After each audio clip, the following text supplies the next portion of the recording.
Don't underestimate yourself. You're more powerful than you think.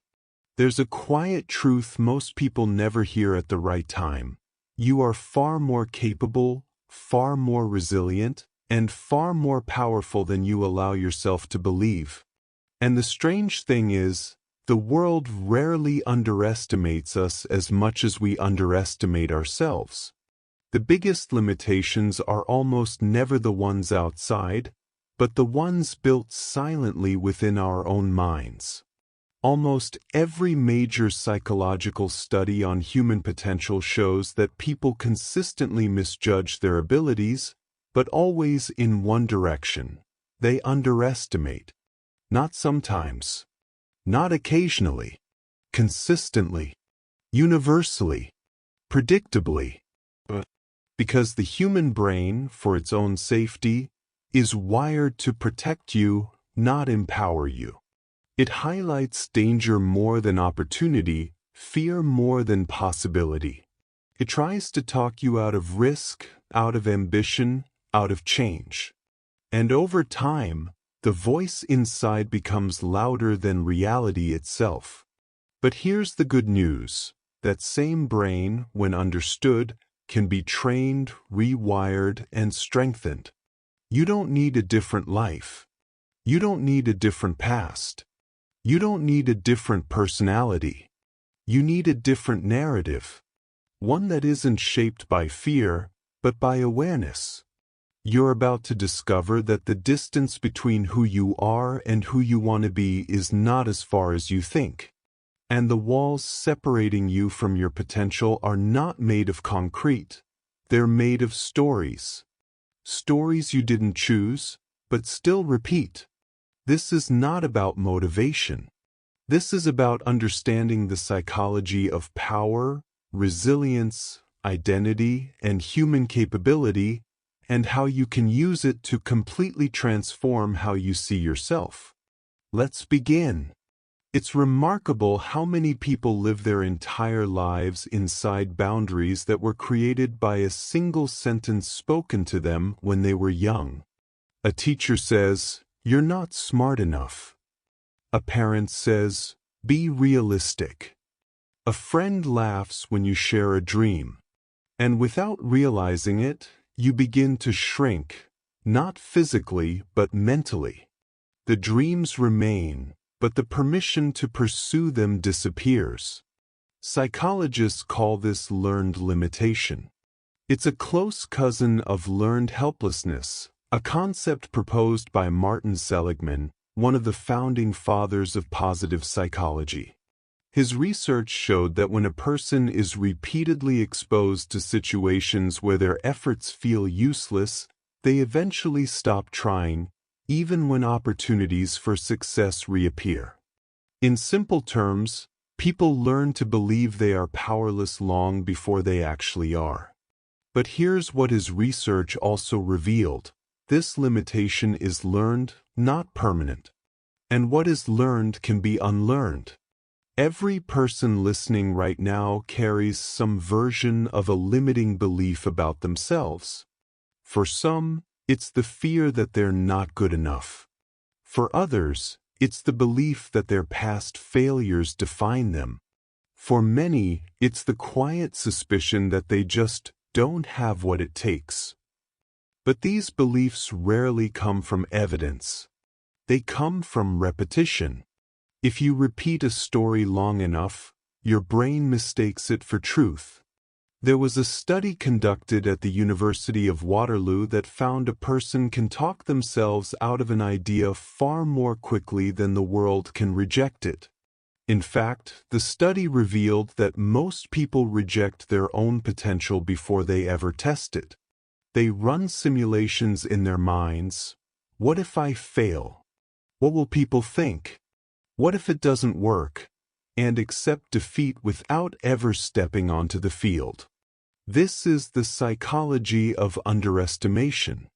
It is internal, silent, and deeply personal. To understand why we underestimate ourselves, we have to understand the architecture of fear. Neuroscientists often explain that the human brain is built on a negativity bias, a survival instinct inherited from our ancestors. Thousands of years ago, the humans who focused on danger lived longer than those who didn't. So the brain evolved to magnify threats and minimize confidence.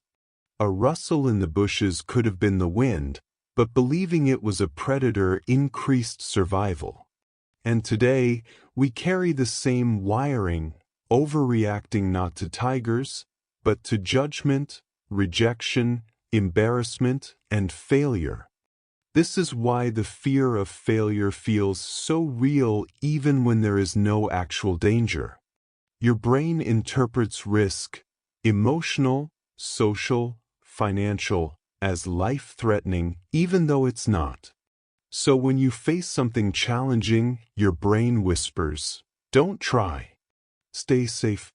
Don't make a fool of yourself." Here's the deeper truth. Your brain is designed to protect your emotions, not your potential. If you want to grow, you must become conscious of that internal voice and learn to challenge it. Think about it.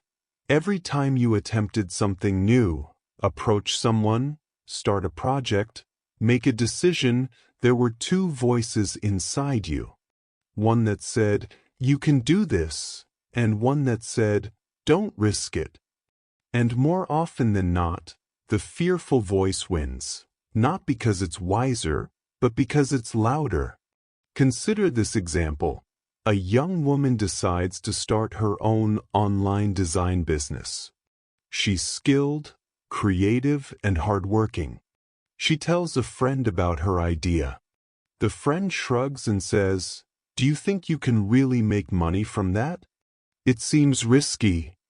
That single sentence, spoken casually, not maliciously, becomes a seed. A seed that grows roots. Suddenly she's questioning herself. Maybe she's not good enough. Maybe it is too risky. Maybe she should wait. And waiting becomes the habit. But what's fascinating is this. Our doubts often come from people who have never done what we want to do. They speak from their limitations, not our capabilities. Real confidence is built not from external applause, but from internal evidence. You build belief in yourself by showing yourself what you're capable of. Not once, not occasionally, but consistently. Let me share a powerful psychological finding. According to a long-term study published in the Journal of Personality and Social Psychology, people who set small, achievable challenges for themselves, even unrelated to their big goals, show a 40% increase in self-perceived capability over time. Because the brain loves evidence. Every time you accomplish something small, your brain registers it as proof that you're capable. And like compound interest, small proofs accumulate into undeniable confidence. The mistake most people make is waiting for confidence before they act. But confidence is not a prerequisite. It's a result. You act first, and confidence grows afterward. Imagine a man standing at the edge of a swimming pool. He's scared of cold water.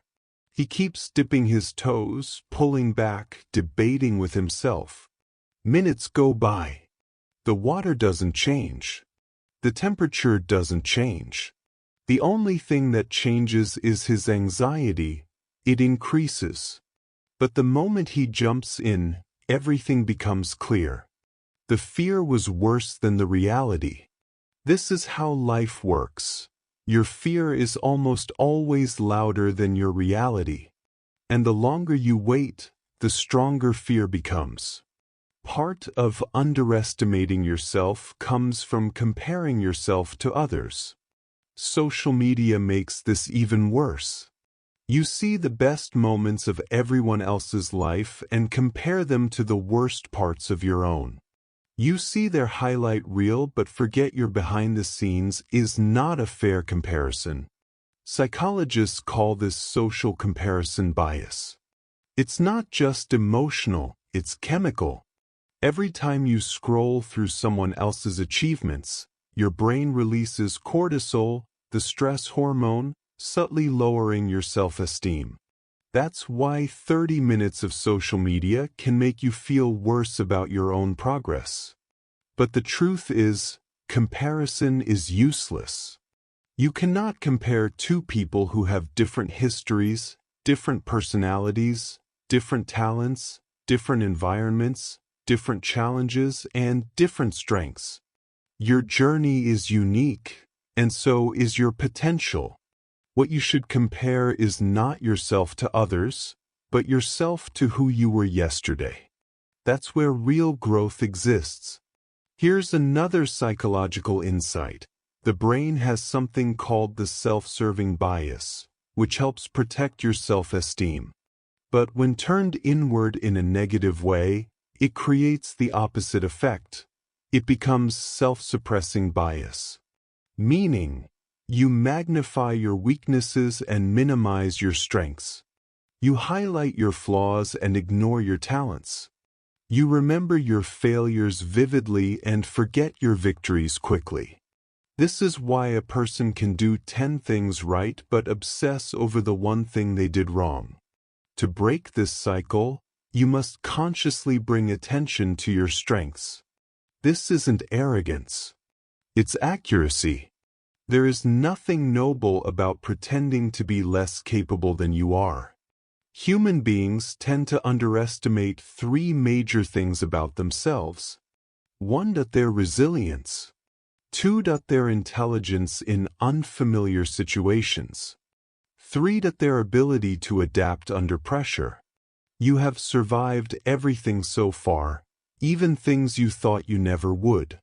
That alone is proof of resilience. You are more intelligent than you think because intelligence is not only measured academically. It includes emotional intelligence, intuition, pattern recognition, adaptability, creativity, and problem-solving. These forms of intelligence often go unnoticed because they do not appear on a report card. And third, human beings are astonishingly adaptable. When placed in difficult circumstances, people discover strengths they never knew they had. Viktor Frankl, the psychologist and Holocaust survivor, wrote that humans can endure unimaginable suffering if they attach meaning to it. Meaning creates strength. The average person rarely sees their own strength until life forces them to. But what if you didn't wait for life to pressure you? What if you learned to access that strength by choice? To stop underestimating yourself, you must understand one crucial truth. Your potential is not based on your current abilities, but on your capacity to grow. You are not limited by who you are, only by who you believe you are. And belief can change. One of the most overlooked truths about human potential is that progress rarely feels like progress when you're in the middle of it. Growth is subtle. It doesn't announce itself with fireworks or dramatic emotional shifts. It appears slowly, almost invisibly, through small changes in behavior, mindset, and perception. You realize you've grown only when you look back and notice that things that used to overwhelm you no longer do. The problems that once paralyzed you seem easier. The fears that once controlled you feel lighter. This subtlety is important because many people underestimate themselves simply because growth doesn't feel dramatic. They assume that if they were truly becoming better, they would feel it strongly. But neuroscience tells a different story. According to studies from Harvard and Stanford, the brain normalizes progress so quickly that it treats your improvements as baseline, making you feel like you haven't changed at all. This phenomenon is called hedonic adaptation. It means you adjust to your new level of capability so smoothly that you forget you once struggled. Think about learning to drive. When you first sat behind the wheel, It was overwhelming. You were hyper-aware of every movement, gripping the steering wheel tightly. But as time passed, driving became natural. You don't even think about it now. You hold conversations, listen to music, navigate traffic effortlessly.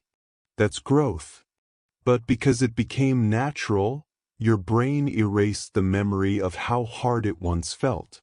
And because of that, you underestimate how much you are capable of learning and mastering. This same psychological pattern applies to everything: communication, decision-making, confidence, skill development, emotional resilience. The more you grow, the less you recognize your own growth. This is why you must never treat "I don't feel like I'm improving" as evidence of stagnation. Feeling is not a measurement. Evidence is. If you're taking action, even small action, your brain is changing, your habits are shifting, and your capabilities are expanding behind the scenes. Another powerful factor in underestimating yourself is something called imposter syndrome. Most people assume imposter syndrome affects only beginners or people who lack confidence. But research from the Journal of Behavioral Science reveals that 70% of all humans, across all fields, all ages, all backgrounds, experience imposter syndrome at least once in their lives. The fascinating part is that the most high-achieving individuals often suffer from it the most. The more skilled you are, the more you fear being found out or not being good enough, because your standards rise with your competence. So even when you improve, even when you excel, your brain convinces you that you're merely lucky or pretending. This is why the phrase, "I'm not good enough," is rarely about actual ability. It's about internal perception. The cure for imposter syndrome is not affirmations or blind confidence. It is evidence-based self-awareness. When you feel like a fraud, don't argue emotionally. Argue with facts. What have you accomplished? What have you survived? What have you improved? What do others genuinely appreciate about you? What steps have you taken? These are not fantasies, they are data. And data is more reliable than emotion. To stop underestimating yourself, you must learn to separate feelings from capabilities. You can feel unprepared but still be capable. You can feel scared but still be strong. You can feel uncertain but still be qualified. Feelings are temporary. Capability is cumulative. Let's talk about something deeper: the psychology of identity. Your identity is the story you tell yourself about who you are. And once you adopt a story, your brain works extremely hard to make it true, even if the story is painful. If you believe you're shy, you avoid social situations, reinforcing shyness. If you believe you're bad with money, you avoid financial learning, reinforcing the struggle. If you believe you can't change, you don't attempt change, reinforcing stagnation. Identity becomes destiny, not because it is accurate, but because you defend it without realizing. But identity is not a fixed construct. Neuroscience shows that the brain remains plastic throughout life. You can change how you think, how you behave, and therefore, who you are. But to change your identity, you must challenge the core story you've been repeating. Everything you say after the words, "I am," becomes a seed. I am not confident. I am weak. I am unlucky. I am not talented enough. These statements carry weight. They shape perception. They limit vision. But none of them are scientific truths. They are interpretations, often based on outdated evidence. You don't need to be confident to act bravely. You simply need to shift the internal language from "I am not confident" to "I can become more confident." This small linguistic shift changes the brain's pathway from fixed mindset to growth mindset. Dr. Carol Dweck from Stanford University discovered that people with a fixed mindset underestimate themselves more severely than those with a growth mindset. A fixed mindset says, "I am what I am." A growth mindset says, "I can change who I am." The difference between these two sentences is the difference between limitation and liberation. One of the most transformative things you can do is give yourself permission to evolve. Many people underestimate themselves because they are still judging themselves based on an outdated version of who they used to be. They say, "I failed before, so I'll fail again." But the person who failed back then is not the person you are today. You have more knowledge, more experience, more insight, more maturity. It is impossible to be exactly the same person you once were. You don't judge a tree based on the seed it came from. You don't judge a river based on the snowflake it started as. You don't judge a masterpiece based on its early sketch. So why judge yourself based on your early struggles? You must learn to see yourself accurately, not through the lens of fear or childhood or old mistakes, but through the lens of possibility. Let's talk about resistance. Whenever you try to change, your mind resists not because you're incapable, but because the brain sees change as a threat. Psychologists call this homeostasis. Your brain wants you to stay exactly as you are, emotionally, mentally, and behaviorally, because familiarity feels safe. Even if your current habits are unhealthy or limiting, the brain prefers them because they are known. Change is unknown, and the unknown triggers anxiety. This is why starting a new habit feels harder than maintaining an old one. But the difficulty of the beginning is not proof that you lack potential. It is simply proof that your brain prefers routine over transformation. The key to overcoming internal resistance is to lower the activation energy. Start with something so small that your brain cannot reject it. If you want to get healthier, don't start with a full workout. Start with 5 minutes of movement. If you want to become more confident, don't start with a big speech. Start with one small conversation. If you want to start a business, don't start with a giant plan. Start with one small action. Small actions bypass resistance. And small actions repeated consistently create massive transformations. Harvard researcher Dr. Teresa Amabile found that the most powerful motivator is not praise, not rewards, not recognition, but the feeling of making progress. Even small progress releases dopamine, which increases motivation, confidence, and clarity. Progress creates momentum, and momentum creates belief. This is why people who underestimate themselves often do so because they focus only on the end goal. When you stare at the peak of a mountain, it feels impossible.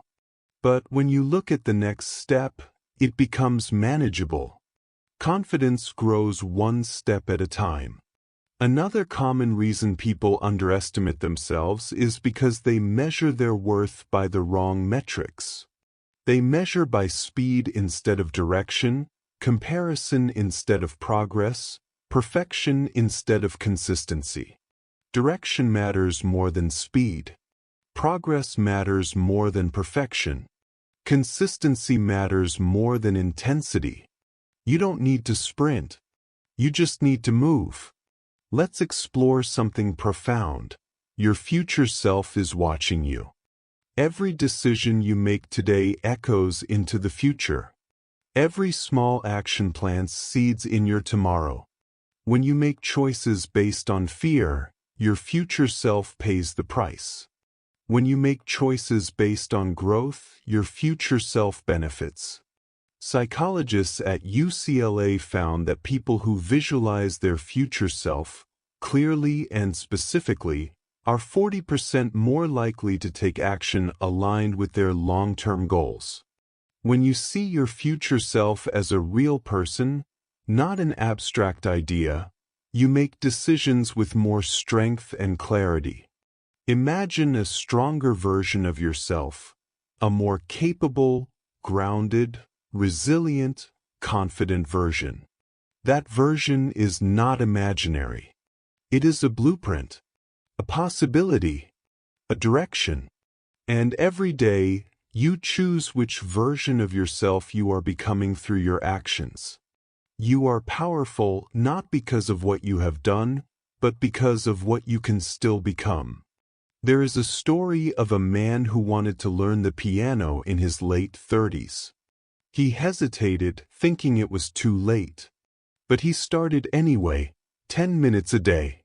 He never aimed to become a professional. He simply wanted to see who he could be if he tried.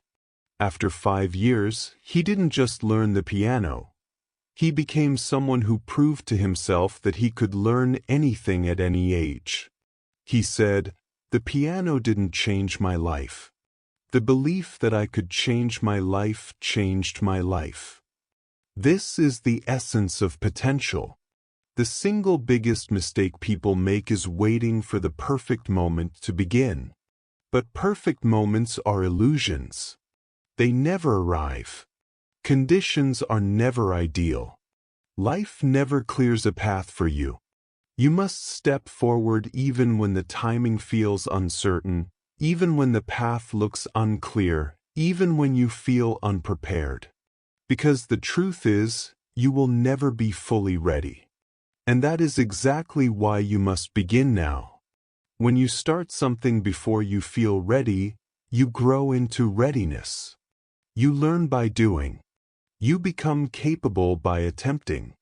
You become strong by caring. You become wise by experiencing. Readiness is not a doorway, it is a destination. The final psychological truth you must understand is this: underestimating yourself is not humility. It is self-rejection. There is nothing noble about convincing yourself that you are smaller than you are. There is nothing virtuous about denying your potential. True humility is not thinking less of yourself. It is thinking of yourself accurately. And accuracy requires acknowledging your strengths, your progress, your potential, and your capacity for transformation.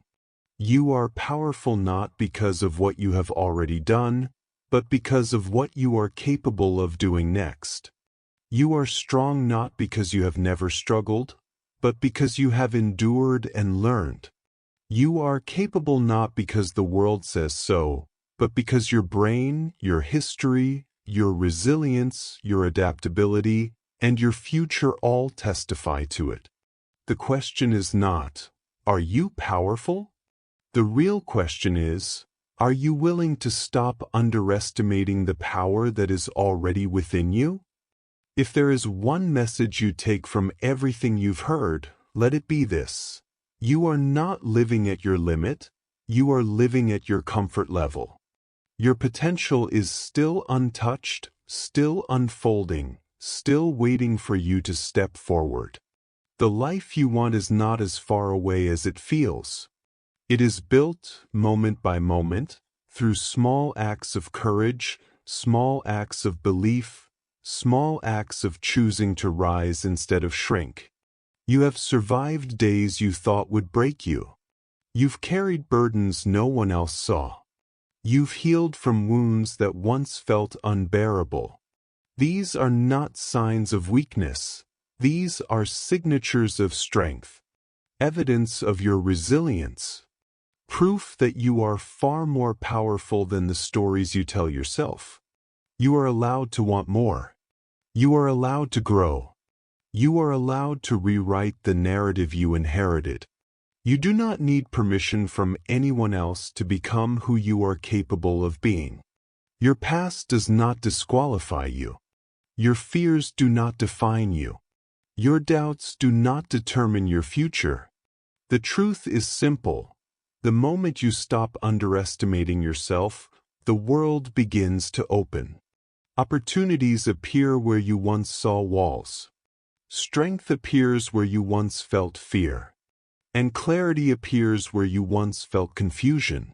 Your next chapter begins the moment you choose to believe that you are worthy of it. Your transformation begins the moment you take a single step forward. And your power reveals itself the moment you give yourself permission to use it. If this message touched you, inspired you, or opened something inside you, make sure to like this video, subscribe to the channel, and share it with your friends and family members. Someone you love might need this reminder today, and you might be the reason they finally stop underestimating themselves. Your potential is real, and your journey is just beginning.